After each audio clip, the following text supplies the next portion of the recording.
My husband has a new stepmom, and she's pretty young, only 10 years older than me. Well, that's not the dilemma. I'm pregnant, and so is she. Now, in a family dinner, she announces that she doesn't believe the baby actually belongs to my significant other, aka her new son. Can you imagine the drama that unfolds when I demand, "Fine, how about we just take a DNA test? And besides, if I have to take a DNA test, you do too." Fair warning, this is going to be long. I just really wanted to share this with someone who isn't always caught up in a mess with me. There's a lot of background, but I promise it's worth it. My husband, Jay, and I just got back from our honeymoon a couple of weeks ago. This wedding has been a long time in the making. We've been together since high school, but friends all our lives. Since we didn't do anything big for the ceremony, we decided to go all out for the honeymoon. I'm talking a month and a half in all our favorite spots across the world. The best hotels, the best food, you name it, and we had it. I'm not saying any of this to brag. I just wanted to give you as accurate of a picture as possible. Considering we were gone for such a long time, Jay's father, my father-in-law, wanted to have a welcome back dinner to catch up.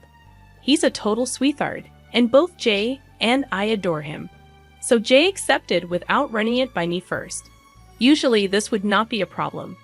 We get along great and have ever since I've known him, which is pretty much my whole life, considering our families used to live next door to each other. We moved closer to my mom's family after my dad passed, but since I stayed in the same school, Jay's family has been a big part of my life. Jay's stepmother is a different story though. Jay's mom passed away when we were in our junior year of college, and she and father-in-law have been separated for a while by then. But it still crushed both him and Jay to lose her. I think his heartbreak is why he moved on quickly and remarried, basically by the end of that year. Father-in-law married Jay's stepmother, whom I'll be calling mother-in-law for simplicity's sake. The year Jay and I graduated from college, it was a little weird that she was only 10 years older than us. And when they had their twins 3 years ago, I was a little concerned about father-in-law being too old to have young children. But I didn't really want to judge someone who's particularly a second father to me, especially since Jay was just happy that his father seemed happy. Mother-in-law, on the other hand, had no trouble judging. From the get-go, she was super competitive whenever it came to anything to do with me. If Jay bought me a necklace, she had father-in-law buy her a more expensive one. If somebody mentioned that I made a good apple pie, she would just happen to make one the next day. She even announced her pregnancy at a dinner celebrating my promotion. I don't know if she's jealous of my relationship with father-in-law or what, which aside from being super gross implications, is just plain unwarranted. But she's been awful to me since we met. I've never brought it up with my father-in-law because I don't want to cause problems in his marriage. But whenever I've said anything to Jay, he just brushes it off and says stuff like I'm reading too much into stuff. When I brought up the pregnancy announcement, his only defense was that father-in-law was hosting the dinner, so technically she was allowed to announce whatever the heck she wanted in her own home. It's been a huge point of contention between us. When we decided to get married, I made it a point that he would have to be on my side from this point on. I get that she was his stepmother, but I was going to be his wife.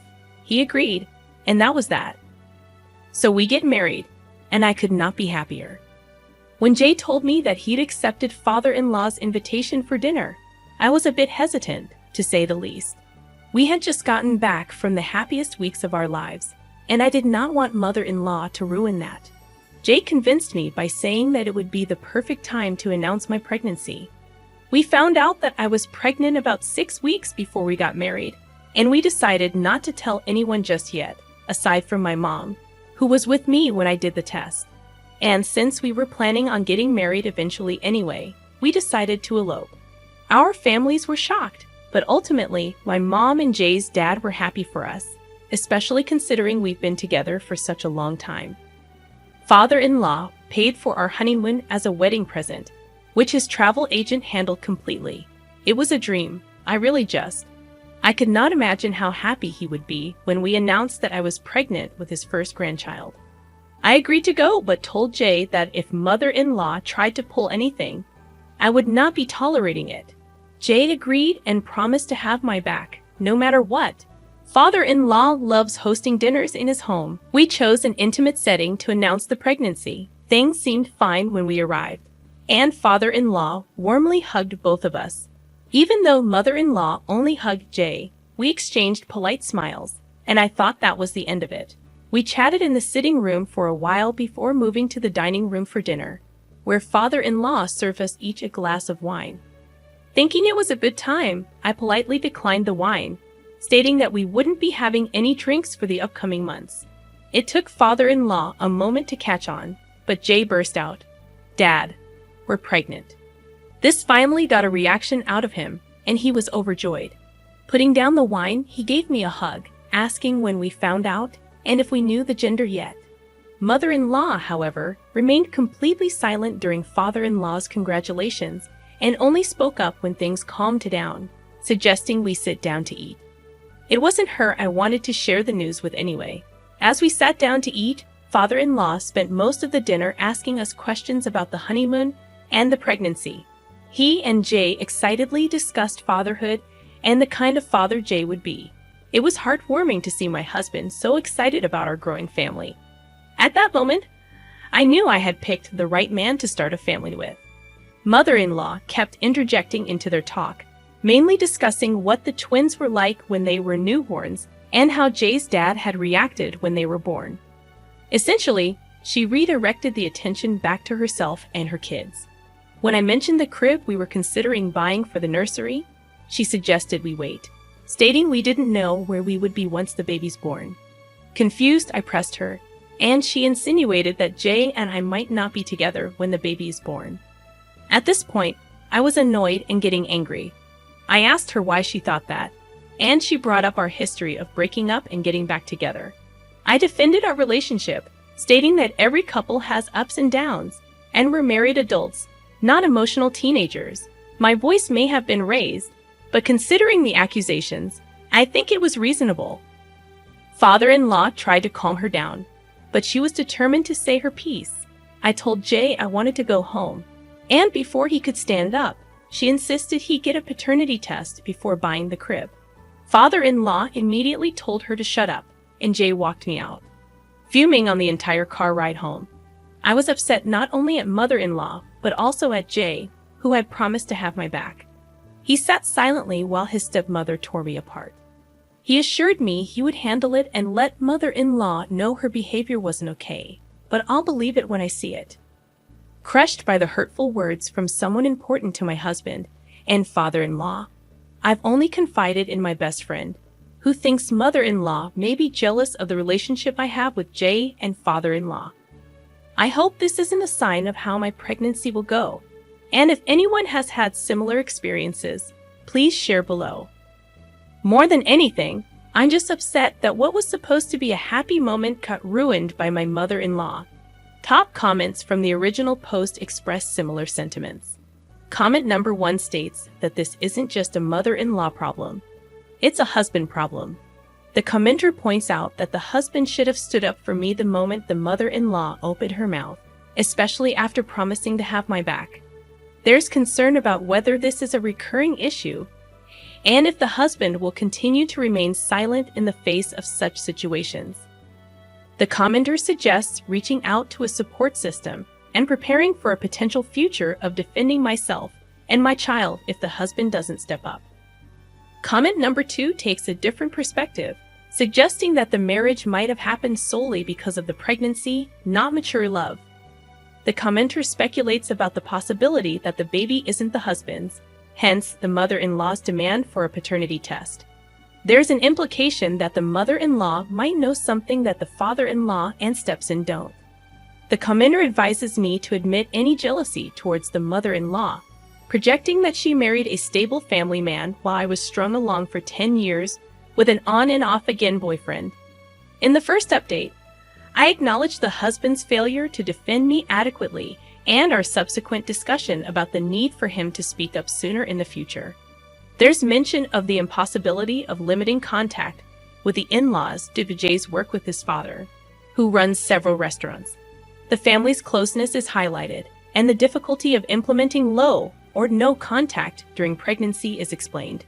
The update concludes with relief that an upcoming family event won't involve seeing the mother-in-law. Moving to the actual update, a dinner meeting is arranged with the father-in-law and mother-in-law to sort things out.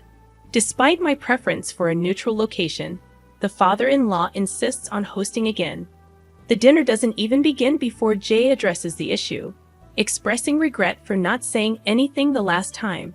He firmly informs his stepmother that her suggestion was ridiculous and unwarranted, emphasizing his trust in my loyalty. Father-in-law apologizes for letting the situation persist. When the mother-in-law attempts to apologize, I request that she waits until I've spoken. I acknowledge my raised voice, but explain that it was warranted given the implications of her statement. I agree to a paternity test, but only if she undergoes one as well, pointing out the inconsistency in her questioning the parentage of my unborn child, while never questioning her own children's paternity. When I tell you that I've never witnessed a grown woman losing her composure as loudly as she did, you'd be genuinely shocked by the volume she reached. She immediately tried to throw herself at me across the coffee table, her words becoming completely unintelligible by that point. I won't repeat the things she said to me, but Jay and I removed ourselves from the situation right away. It's been a day since we went over, and Jay has been on the phone with his father almost continuously since the twins have been with Jay's aunt since yesterday afternoon. I think they'll remain there until father-in-law can get my mother-in-law to calm down. This is definitely not over yet, but I hope everything calms down soon for the sake of the children. Update number 2. Before I go on with the update, I want to thank everyone who read and responded to my initial post and update. They were long, venting out years of built-up stress into these extensive texts. I'm grateful that people took the time to reply with their experiences.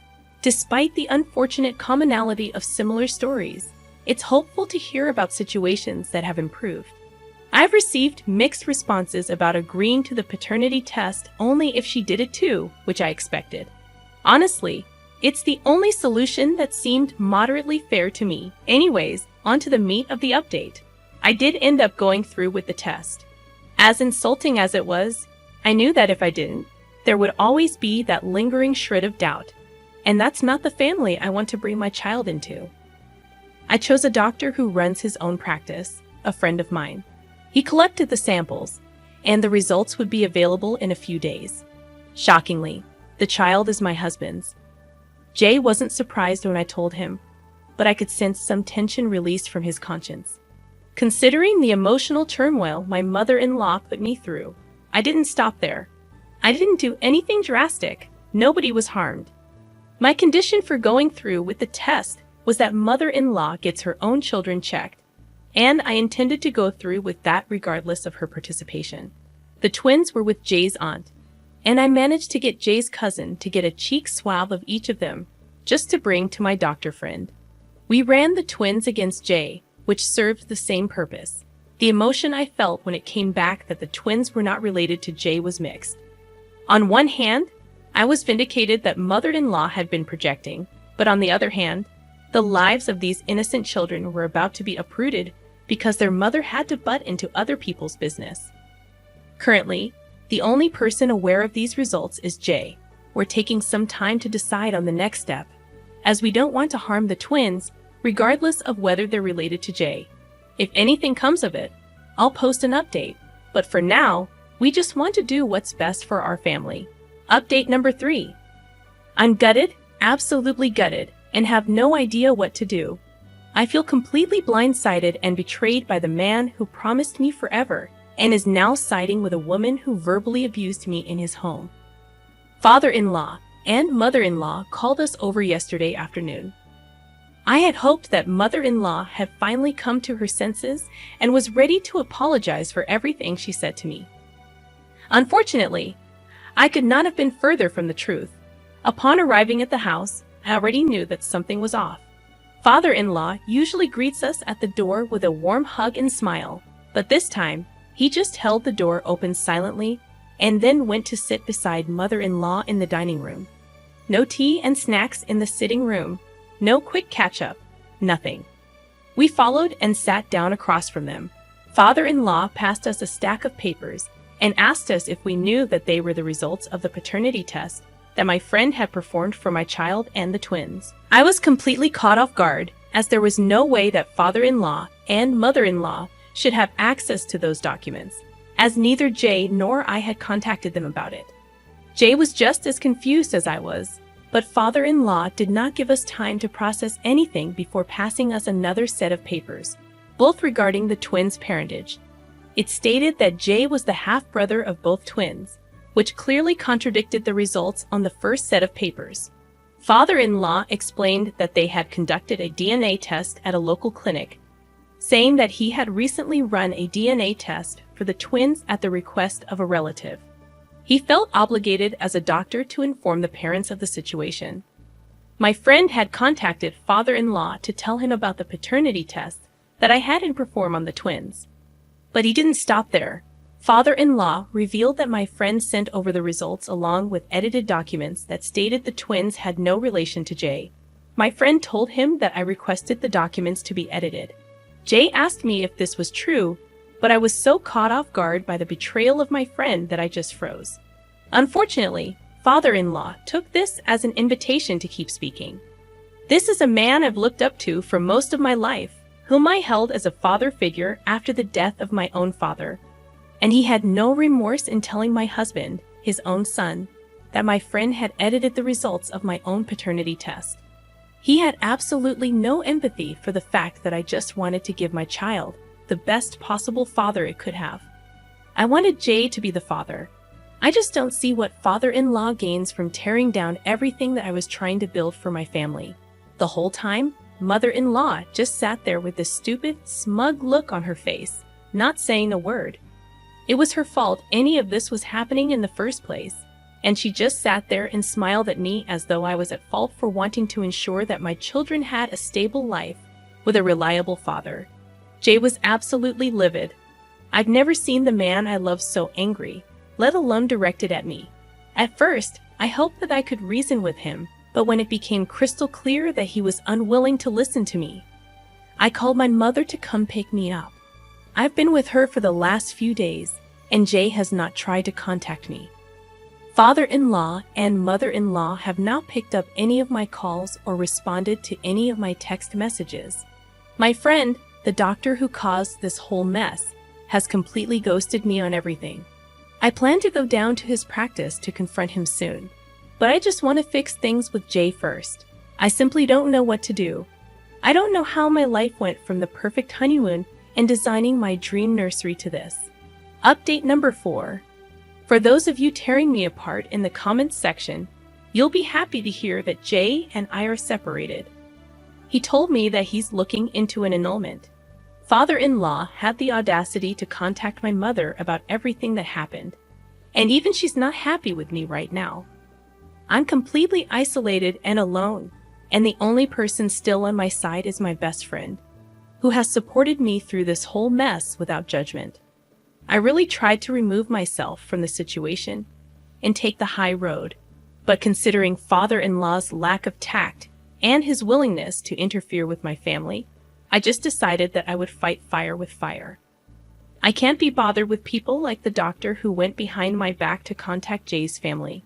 There are no records of our interactions, and pursuing that angle would be an all-around pointless matter for me. However, I mentioned in a previous update that father-in-law runs a few restaurants in my city. The way that he was able to grow his business so quickly was by employing cheap immigrant workers. Of course, father-in-law was more than willing to turn a blind eye if they happened to be undocumented, provided they did good work. Unfortunately for father-in-law, a good Samaritan alerted the relevant authorities to this fact, and considering I have not been in contact with either my husband or his family since the ambush at dinner. I only know what little my mother tells me about it. From what I've heard, father-in-law has been fined a few thousand, and it's possible that his business license will be suspended. This would impact not only his livelihood and approaching retirement, but also Jay, quite a few other members of the extended family who were involved in the business. While it pains me to see a family that I held so dear for so long go through such a difficult time, I can't help but feel that this is karma. Father-in-law could not keep his wife out of my family's business, and now his family business is under fire. I wish I knew how Jay felt about all this. If we had not been separated, I would be doing my best to support him during this trying time for both him and his family. It's with a heavy heart that I've resigned myself to watching their hard work and livelihood go up in flames. None of this would be happening if mother-in-law had simply chosen to be happy for us and welcome our child into the family with open arms, just as we had welcomed her and her twins. I sincerely hope that they're able to heal from this. But for now, I'll just have to prioritize myself and my child. I don't have time to care about their family drama anymore. Update number 5. I never thought I'd be coming back to update, but since my last post, here I am. I don't know what ended up happening with my former father-in-law's business license, and frankly, I don't care. Jay and his family are dead to me, and they can continue living their picture-perfect life far away from me. I do know that he had to pay a hefty fine, and one of Jay's uncles, whom Jay was never a fan of, has taken over father-in-law's position for now. Overall, I'm more than happy with how my life has gone since exiting the toxic family. I've moved back in with my mom, who loves the company. She's come around to my point of view, given her desire to have a healthy relationship with her grandchildren, which I was so happy to see. The biggest update is that I've since started seeing the soon-to-be father of my child. We connected during a break that Jay and I were on before our engagement, and have since reconnected through a friend of my best friend. I'll be due any day now, and the father of my child will be by my side every step of the way. I'm overjoyed that I'll be able to bring my little bundle of joy into a complete family with a mother and a father who will love them unconditionally. So, thank you to those who commented on and interacted with my post positively, and to those of you who DM'd me support and my choices despite the onslaught of hate and ridicule from other commenters. It means more to me than I could ever express. I hope that each of you was able to find a happy ending that I know we all deserve. Top comments from the original post and all the updates. Comment number 1. I'm just glad everything worked out for you in the end. I know I'm going to get attacked from commenters into oblivion, but I don't care. You clearly have so much love in your heart for your family and your unborn child, and you just want to create the best possible life for them. I completely empathize as someone who grew up in a broken home with parents who were constantly at war with each other. I wish that my mother had done what you tried to do. Lord knows we would have had a better life today if she did. All the love and light to you and your kid. May your little family find peace away from the mess in your past, and may your relationship with your partner grow stronger every day. Comment number 2. I don't even know what to say. I mean, lady, you're crazy. This is what they say, don't stick your something in crazy. Did you report his father to the authorities? You might have gotten this man's livelihood taken away. I mean, a man with 2 young children that you claim to love and want the best for, like, holy hell, you're insane. I don't even want to get into the fact that you convinced a doctor to falsify test results so that you could, get your ex-mother-in-law thrown out. Like, what was even the goal there? Not even getting into the ethics of a doctor actually going through with what he did. The fact that you're trying to frame it as a betrayal of your trust is unhinged. I actually don't know how to react. Like, this can't be real, right? Please tell me that this type of crazy isn't just roaming the streets and procreating. God help your child. Get some help? OP. Okay, so what we just had revealed to us in these last 2 comments that we reviewed are completely opposite opinions. The very first comment is basically 100% in the backing of OP. The second comment said OP is a crazy lady.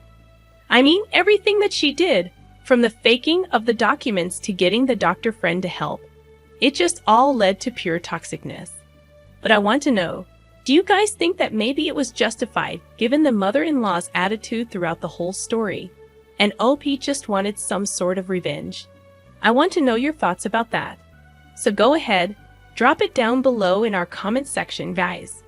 Thank you so much for joining me on today's video.